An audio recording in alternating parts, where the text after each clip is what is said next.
Hey there, it's Rachel here with Senza Tempo Cane Corso. And we're out here on a little potty break.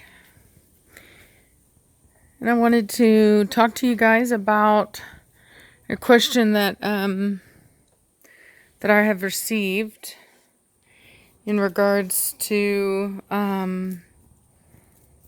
people that are curious as to whether or not if they should breed their dogs. And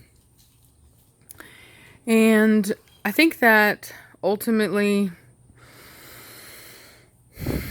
that's a really personal decision that, each individual has to make on their own.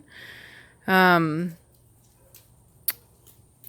do think that a general starting point is to ensure that you're at least dealing with a purebred registered dog. So that means, legitimate registry, whether that be, AKC. These are, I'm speaking more of American, but like AKC, UKC, and ICCF. And then you have your breed registries, and I'm not going to know all of those, but like for my breed, it would be ICCF. And I believe ENCI is another one, but I think that's also, I think it's also other places, not just America. So I think that's a good starting off point. I don't think that the only people that I approve of breeding dogs that are not necessarily purebred. There are a couple breeders that I know of that are doing recreations of historical breeds. So, for example, there's a woman that I respect a lot, and she breeds old type Neapolitan Mastiffs. So she breeds Mastiffs that are working Mastiffs. They're not the really heavy, obese dogs that you see in the show rings and that you see a lot of people touting as being, the correct breed standard. Contrary to what a lot of people think, bigger is not better in working animals. Fat is not an asset to an animal that needs to have stamina and working ability. So this whole idea that I had somebody comment on one of my videos that all my dogs were severely underweight.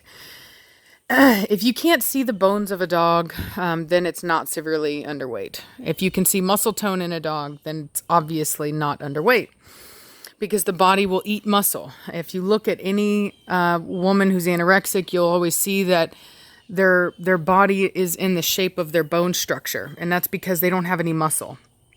So if you've got muscle tone, then you're not emaciated, because the body would eat that.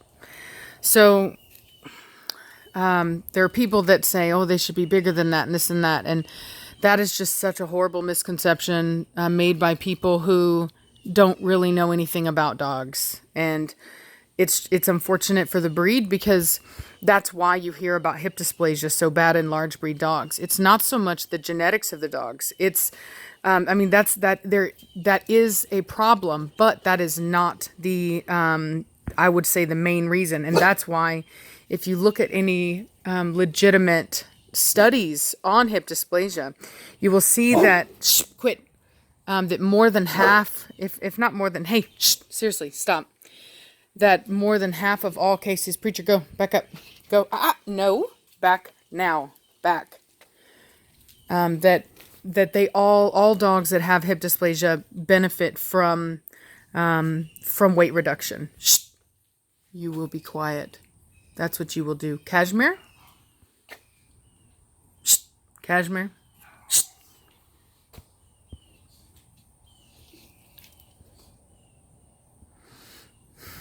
Shh. Anyway, sometimes they make you, sometimes they push you and they make you have to back yourself up. Anyway, so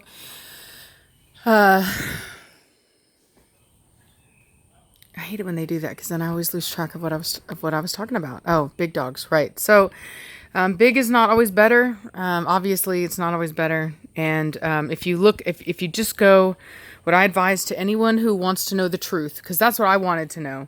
Whenever I was researching what the breed should look like, especially the muzzle length and all that and the head shape, because there's so much controversy over that, I went and I just looked through pedigrees and I just kept clicking back and back and back and back to the farthest back that I could get on any pedigree to see what the original dogs look like. If you want to know the truth, just go look.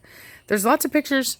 There are more databases than just the pedigree database too. So you have to be willing to do some work. You can put the dogs' names in, do Google searches on them. You can find stuff, and you will find that the original dogs were like this. They were, she's a puppy, so she hasn't quite filled out yet, but like Preacher, you know what I mean? They're, especially if like a lot of people, like I said, their dogs are what I would consider to be like, and what a lot of people, if you look at weight charts, they'll say it's called a pet weight.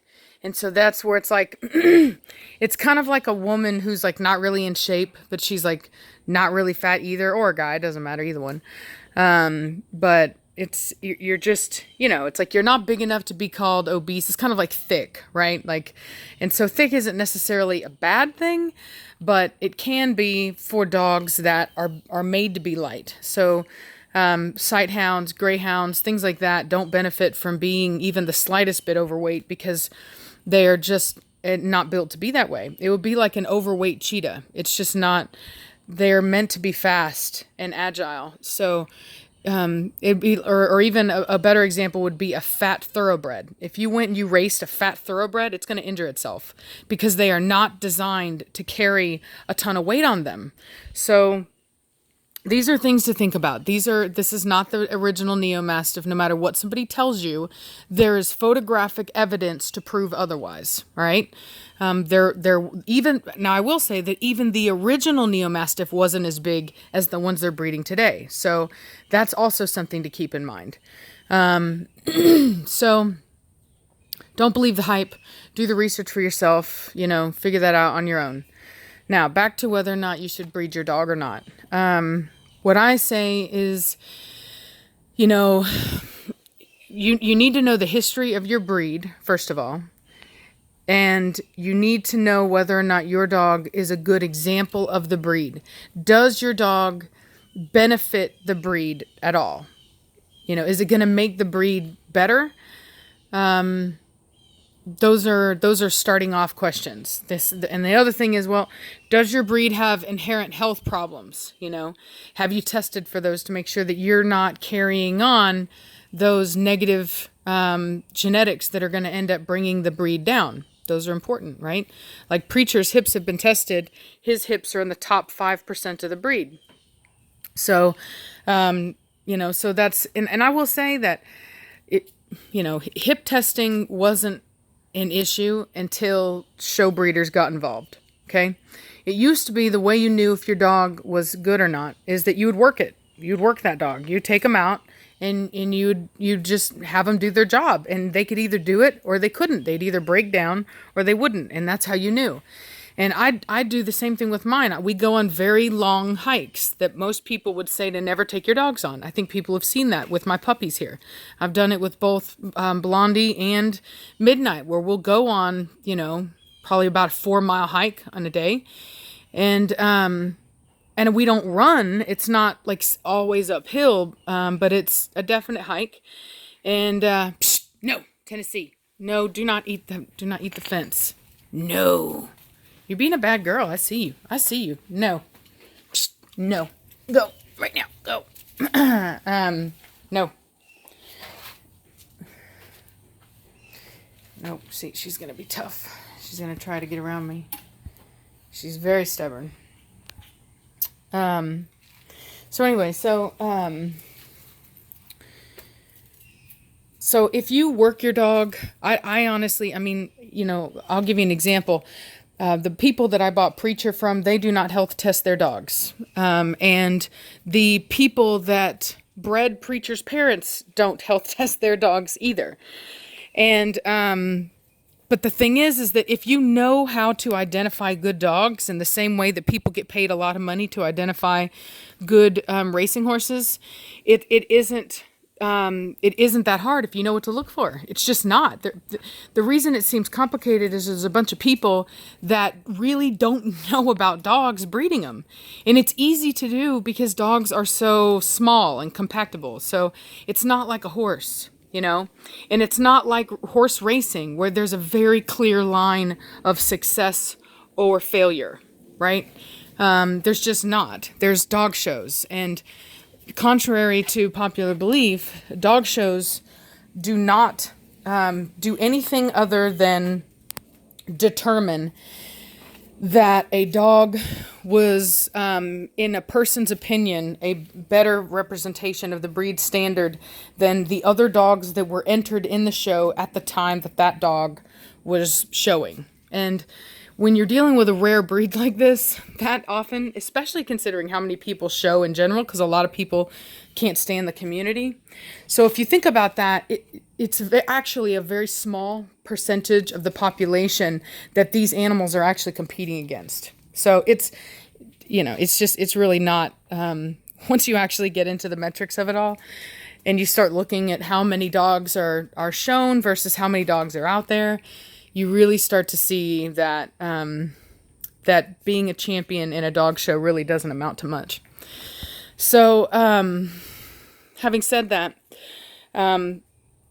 if you are out there and you're working your dogs, like the people that had them on farms, where you're out there and you're asking your dog to display athleticism and stamina and not break down, then I can't fault you for that.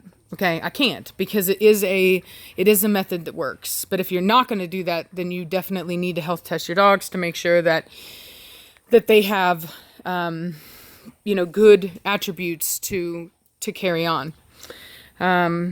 Temperament is another thing. A lot of people really didn't like the fact that Echo is as small as she is, or that she has a short muzzle like she does.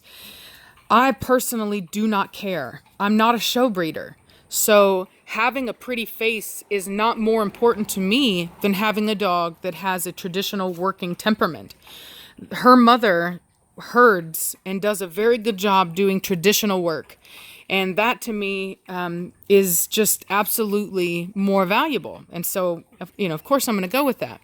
Especially because I know that Preacher has it too, because he does it with my cat. He herds my cat upstairs because she's not allowed to be downstairs. And people who have come to my house will see that. I show that to them. So if your dog has, maybe some faults, but really has just an excellent breed temperament, it is well known within working dog breeders to always favor temperament over anything other than extreme faults, right? We're talking, hip dysplasia or, something that really affects the dog. If it's just basic, simple, the dog's muzzle's too short, or that the height of the dog isn't as tall as you would like it to be. I don't personally know of anybody that would discredit a dog for that, as far as what I would consider to be a respectable breeder. I just wouldn't, because we're not breeding for beauty pageants. Other people may be, but I personally am not. So I really don't care if people don't like the way that she looks, or even the way that her mother looks, because it isn't about looks for me. And having said that, Preacher's mother looked just like that. She had a short muzzle.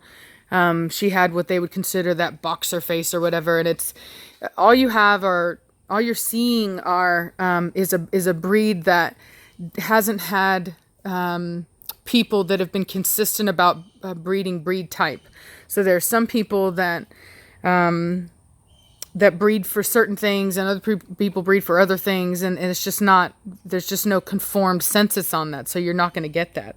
On top of the fact that if you keep breeding long muzzles, like I did with Preacher and Cashmere, you start to get really long muzzles, and that's equally unattractive, in my opinion.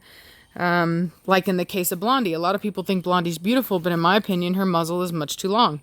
Hey, get out of it now. And it's pointy too. It's not square like it should be. Which really does identify the breed. That's how you know that's what you're dealing with, and that it's not like a pressa, or just some pit bull, band dog mix. Hey, shh, get out of here, woman! You little troublemaker! Come on, go. No, go on, psst, go on, crazy lady, get. I don't know what you're doing with yourself, but come on, Tennessee. No, psst, psst, no, no, go, go, go. Psst, psst, psst, psst, get. Oh, she's stubborn. She's a big dog too, and that's what's so funny. Everybody was like, everybody was worried because her mama's so small, but she's huge, y'all. And that's real dog people know, real breeders know that some of the best breeding females are your short and stocky females. They really are. I actually have a theory about that in regards to thoroughbred racing horses, because oftentimes the champion female racing horses don't really produce champion offspring. And I think that it's because you have to have balance in breeding, right? Like you can't have like what it takes to be a champion racehorse. Like you still need that balance, right? They're tall, they're lean, but in order to not be too tall, too lean, you need to balance with some thickness, right? With some muscle. So I think that taking that tall, lean, fast male and then crossing him to the shorter and a bit stockier female is going to produce the balance in the right kind of horse. So that's my theory, but it's something I haven't proven yet because I really haven't taken as much time to sit and compare the conformation of the best brood mares to the champion racing mares.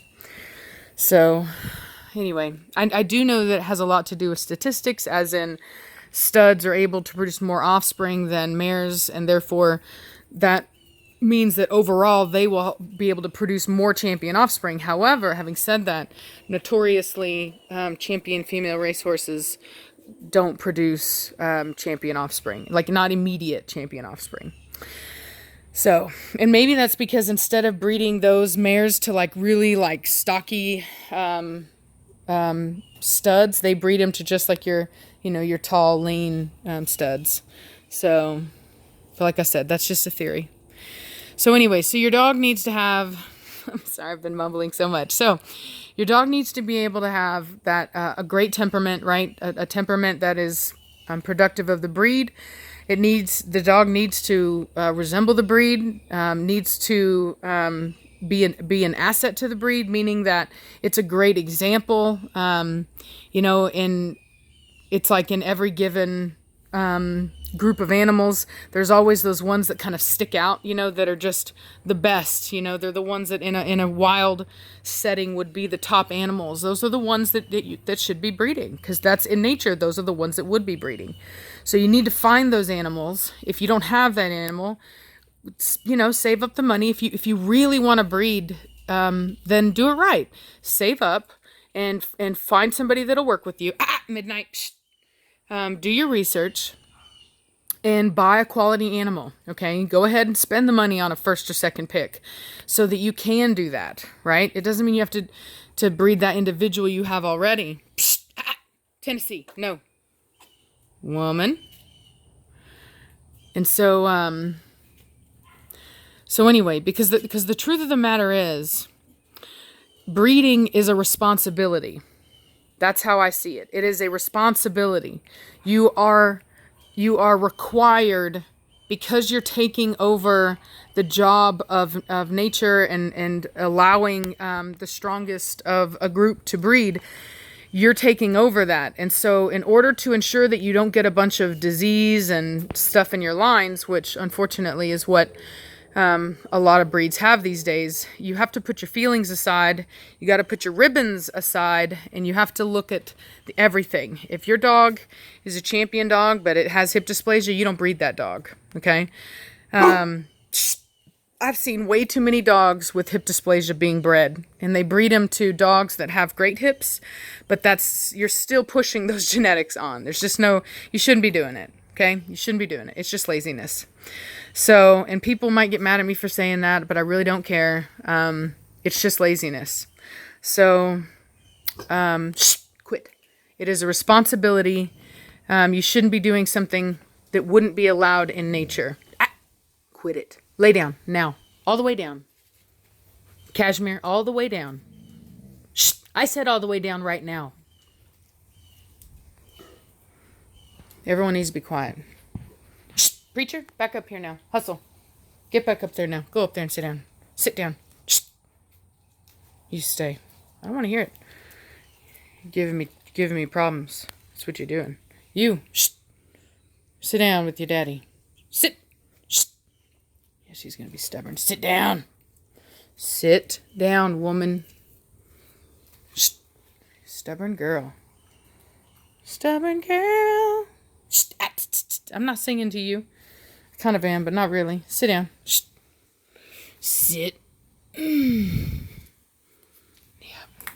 a bad dog. She's making me look bad. Tennessee, you stay. You are cute, but you stay. Crazy lady, you stay. Not too bad. Not too bad. All right. Well, I hope that helped anybody make their decision on whether or not they should breed their dogs or not. You know, like I said, it is a responsibility, not something to be taken lightly. You're in a sense kind of playing the role of creator, so you really need to treat it with that kind of respect.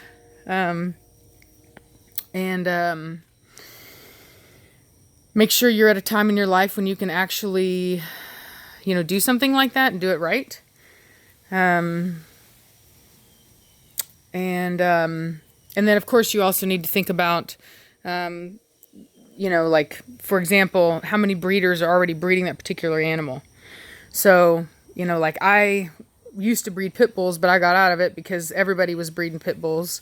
And it's just, there's just only so much that the community can absorb of a particular breed. So that's important to think about. Within your breed, are your dogs quality? Are they going to get enough attention for you to be able to find them good homes, or are they kind of subpar and most people really aren't interested, and so you end up having to just kind of given away to the whoever, which may not may mean that your dog may not get a great home. Those are all things to think about. And then of course, like I said, the general population, like I'm not one to say adopt, don't shop, because it's just, I could go on for so long about how there is not an overpopulation issue in the US, and there is not. There's so much information about that right now. They're bringing in dogs from China, South Korea, Germany. They're bringing in dogs from all over the place. They're bringing in disease. They will, because some areas are really great, and other areas are not. They bring dogs from state lines. There's laws that are being passed to make sure that that rescues start actually being honest about where the dogs come from. That way, when you get your rescue dog, you know exactly where it came from. So I'm not going to try to guilt trip people into saying, go to your nearest rescue, because A, it's unnecessary. And B, with this particular breed, I don't know what your level of expertise is. And I would never suggest to somebody that isn't really good with dogs to go in and get a rescue Cane Corso. I mean, come on now. Like, I have a hard enough time letting new owners get a puppy. You think I'm going to tell them to go to a rescue and get a neglected one? No, not going to do that. So, if you're experienced and you know how to handle big dogs, and potentially aggressive dogs, then by all means, buddy, you go do that. But, I'm not even sure that I would do it. Like, because it's just a lot to bring into my home and all that. Like, it's just a lot. And I don't feel obligated to clean up somebody else's mess, if I'm being honest with you. So when I was younger, I did a lot of rescue work and stuff, but I just kind of saw how that community was and things. And it's not as awesome of a community as you think it is. Let's just say that. So So anyway, I'm all about helping dogs when they need help. People know that about me. People always bring me dogs. I have a big heart. It's hard for me not to really love and want to play with dogs and help them and stuff, but to just go out of my way to go to a shelter and pay money and get their, you know what I mean? Like, no, I'm not going to participate in that game. So anyway, well, sorry to end on such a negative note. That really wasn't my intention, but it's just a long-winded answer to a short question, really. But I hadn't been on in a while and figured I would talk to you guys at length, I guess. So anyway, well, I'm gonna take these dogs in. They're upset that they can't go in yet, and we will talk at y'all later. So you're very beautiful. Okay, bye.